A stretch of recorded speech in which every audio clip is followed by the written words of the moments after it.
Senior صحافی اور تجزیہ کار جاوید چودھری کے مطابق آپ اگر میاں نواز شریف کی زندگی کو سمجھنا چاہتے ہیں تو آپ کو اینڈریو کی زندگی کے ایک معمولی سے حادثے کا تجزیہ کرنا ہوگا۔ اینڈریو دنیا کی سب سے بڑی کمپیوٹر فرم انٹل کا بانی ہے۔ اس نے کمپیوٹر ہارڈ ویئر کو باقاعدہ بزنس کی شکل دی۔ P1، P2، P3 اور P4 اینڈریو کی ایجاد ہے۔ اس نے ایک معمولی کمپیوٹر مکینک کی حیثیت سے زندگی شروع کی، لیکن آہستہ آہستہ دنیا کی سب سے بڑی کمپیوٹر فرم کا مالک بن گیا۔ وہ جب امریکہ کی 10 بڑی کاروباری شخصیات میں شمار ہونے لگا تو اسے ایک دن پیشاب میں خون کی شکایت ہوئی۔ اس نے ٹیسٹ کرائے تو پتہ چلا وہ پراسٹیٹ کے کینسر میں مبتلا ہے۔ اس کی زندگی کا کمپیوٹر کسی بھی وقت آف ہو سکتا ہے۔ اینڈریو کی چمکتی دمکتی اور خوشبودار رنگین زندگی اچانک اندھیر ہو گئی۔ اسے جب ڈاکٹر نے یہ اطلاع دی تو وہ اس وقت آئرلینڈ میں اپنی زندگی کی سب سے بڑی ڈیل فائنل کرنے والا تھا۔ اس نے یہ خبر سنی، اس کی انگلیاں شل ہو گئی۔ اس نے اپنے پارٹنر سے ایک دن کی مہلت لے لی۔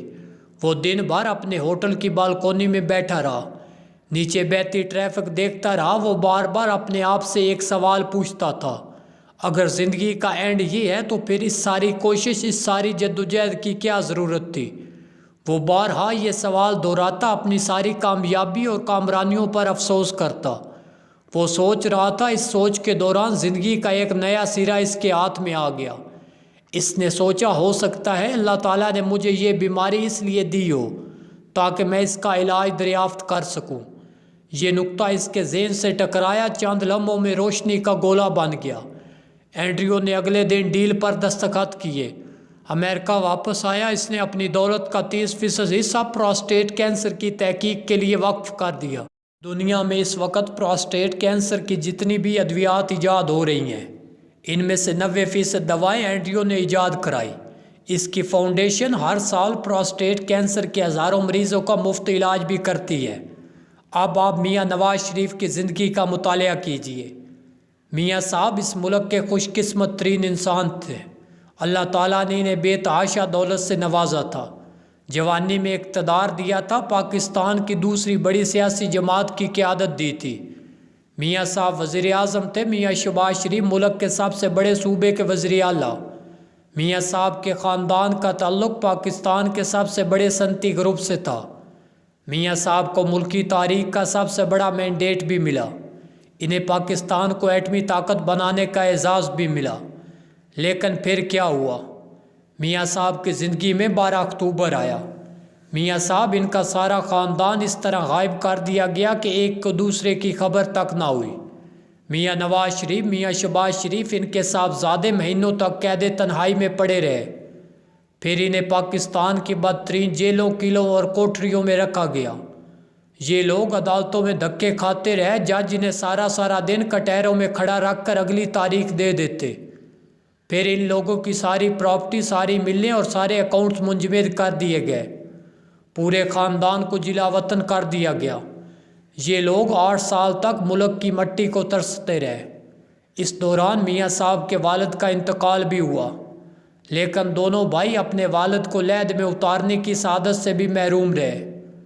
یہ لوگ پھر 2007 کے آخر میں پاکستان آئے، لیکن ان کی سیاسی راستے کی رکاوٹیں ختم نہ ہوئی۔ یہ لوگ مئی 2009 تک ایک کے بعد دوسرے اور دوسرے کے بعد تیسرے بحران کا شکار رہے۔ انہیں اس دوران شدید جوڈیشل بلیک میلنگ سے بھی گزارا گیا۔ ان کی پنجاب میں حکومت بھی ختم کر دی گئی، یہاں تک کہ 26 مئی 2009 کا دن آیا۔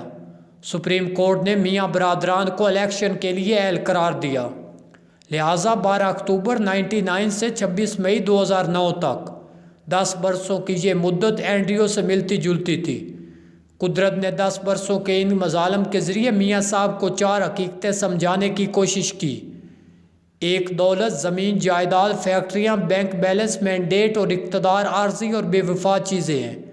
یہ حکومتیں، یہ اقتدار، یہ دولت، یہ سب کچھ پانی کا بلبلا ہے۔ یہ بلبلا خواہ کتنا ہی بڑا اور مضبوط کیوں نہ ہو جائے، یہ بلا کر پھٹ جاتا ہے۔ 2، قید تنہائی اور جلا وطنی دنیا کی سب سے بڑی سزا ہے، اور انسان اگر بے گناہ ہو تو یہ سزا عذاب سے کم نہیں ہوتی۔ پاکستان کا جوڈیشل سسٹم دنیا کا بدترین نظام ہے۔ اس نظام سے کسی مظلوم کو ٹھنڈی ہوا کا کوئی جھونکا نہیں مل سکتا۔ اللہ تعالیٰ اور عوام دنیا کی سب سے بڑی طاقت ہے۔ اللہ تعالیٰ اگر کسی انسان کے ساتھ ہو اور عوام اگر کسی سیاستدان کے ساتھ کھڑے ہو جائیں تو پرویز مشرف ہو یا پھر آصف علی زرداری، دنیا کا کوئی شخص اس کا راستہ نہیں روک سکتا۔ میاں نواز شریف کا اب فرض بنتا ہے، قدرت نے ان کو یہ آخری موقع فراہم کیا ہے، یہ مہلت ہے، نعمت نہیں۔ اگر اس نے اس مہلت کو نعمت سمجھ لیا تو شاید اللہ تعالیٰ ان سے زیادہ دیر خوش نہ رہے، وہ مہلت کے خاتمے کا اعلان کر دے۔ اور جب اللہ تعالیٰ ناراض ہوتا ہے تو وہ انسان سے سب سے پہلے عزت چھینتا ہے، پھر آزادی، پھر رزق اور پھر زمین۔ ہم لوگ آج جس جگہ بیٹھے ہیں یہ زمین کبھی مغل شہزادوں کی ملکیت تھی۔ اس سے پہلے خاندان غلامہ اس کا مالک تھا۔ اس سے پہلے محمود غزنی نے اسے تاراج کیا تھا۔ اس سے قبل اشوک اعظم اس کا مالک تھا اور اس سے قبل کور اور پانڈے اس کے حکمران تھے۔ اس زمین کو سکندر اعظم نے بھی اپنی ملکیت بنانے کی کوشش کی تھی۔ راجہ اندر نے بھی اس پر بدھوں نے بھی اپنی مہریں لگائی تھی۔ اسے چنگیز خان نے بھی ہضم کرنے کی کوشش کی تھی۔ تیمور لنگ بھی اسے اپنے قدموں میں روننے کی خواہش لے کر یہاں آیا تھا، لیکن وہ سب اپنی اپنی بولی بول کر رخصت ہو گئے۔ آج اس پر ہمارا بسیرا ہے، کل یہ کسی دوسرے کی ملکیت ہوگی۔ جی ہاں، صرف 500 سال بعد ہماری رہائش گاہیں، ہمارے شہر کسی جھیل میں دفن ہوں گے، یا پھر ہماری آرزوؤں اور خواہشوں کے محلوں سے دریا گزر رہے ہوں گے۔ ہماری ہڈیوں کی خاک تک کا نشان ان ہواؤں میں موجود نہیں ہوگا، لیکن اس کے باوجود انسان زمین کے لیے لڑتا ہے، اقتدار کے لیے لڑتا ہے، حکمرانی کے لیے لڑتا ہے۔ یہ اسے اپنی ملکیت بنانے کے خبط میں مبتلا ہے۔ یہ اس خبط کی تسکین کے لیے دوسرے انسانوں کو قتل کر دیتا ہے۔ ہم لوگ کس قدر بے وقوف ہیں۔ ہم مٹی پر قبضے کے لیے انسانوں کی جان لیتے ہیں، آخر میں خود بھی اس مٹی میں مل کر بے وجود بے نشاں ہو جاتے ہیں، کیونکہ انسان کی قبر اور قبرستانوں کی بھی ایک عمر ہوتی ہے۔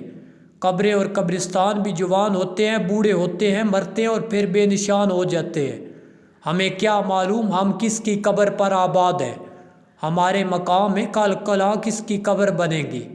ہم سب مٹی کے بطن سے نکلے ہوئے لوگ ہیں، ہماری تمام خواہشوں اور آرزوؤں نے بھی ایک دن مٹی میں مل کر ختم ہو جانا ہے، اور اس کے ساتھ ہی ہماری خواہشوں کی زمین بھی کسی دن زمین کے ساتھ اپنی حیت بدل لے گی۔ ہم کسی درخت، کسی پودے کا کلوروفل بن جائیں گے، یا پھر خانسی کا بیکٹیریا بن کر اپنے بعد آنے والوں کی زندگی عذاب کر دیں گے۔ ہم سب اس حقیقت سے واقف ہیں، لیکن کیونکہ ہماری مٹی میں ہرس کا عنصر شامل ہے، لہٰذا ہم پوری زندگی زیادہ سے زیادہ مٹی، زیادہ سے زیادہ زمین گھیرنے کی کوشش کرتے ہیں، اور اسی کوشش کے دوران کسی دن اسی مٹی میں مٹی بن کر مل جاتے ہیں۔